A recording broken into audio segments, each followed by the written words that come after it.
presented by Maithili गौरव। कहाँ गेलो हे फुलसन के माई? अरे कहाँ रहो भोरे से तू? तोरे काम लगे लिया। ऐसन कौन काम रहे? अरे सुनबो तब ने। डीजे विकास गणपति रिकॉर्डिंग स्टूडियो भवानीपुर।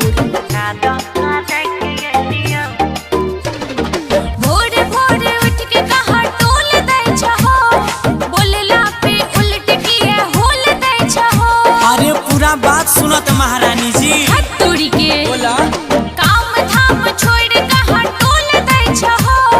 बोलला पे उल्ट किए होल दै छहो। माटी आइर के मौगी चढ़ के आइलियो। अच्छा? माटी आइर के मौगी चढ़ के आइलियो। धान रोपे चले कादा करे के आइलियो। धान रोपे चले कादा करे के आइलियो।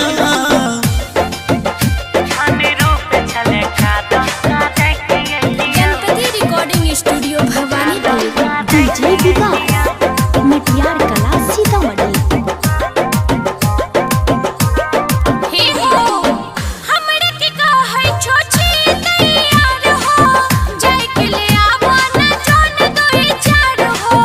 अपने दोनों जीव खैट लेबे। नहीं खटबो हमरे के कहै छो छी तैयार हो। जाय के ले आवा ना जान दोई चार हो। 300 रुपया जोने रोज मांगै छै। एते? ऊपर से दाल भात के भोज मांगै छै। पैसा रहै जे आय? पैसा रहै टिकटर वाला के देख के अइलियो। पैसा रहै टिकटर वाला के देख के अइलियो। धान रोपे चले कादा करे के अइलियो।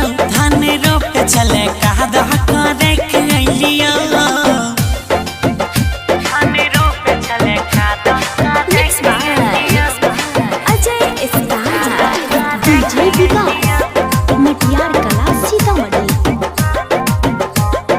जइबो लेकिन सुनो अकेले रोपबो ने ढेर जे सतैबो। चल जेबो नहरा तेरा जे पछतैबो। अरे नहीं सतैबा मनते।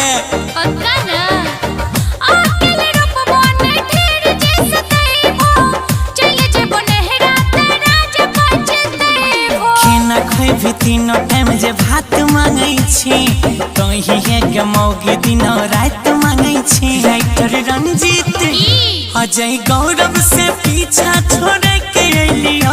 कुंदन गौरव से पीछा छोड़े के अइलियो। चले मोना हम कादो करे के अइलियो। धान रोपे चले कादो करे के अइलियो। चलो चलो जल्दी चलो। गणपति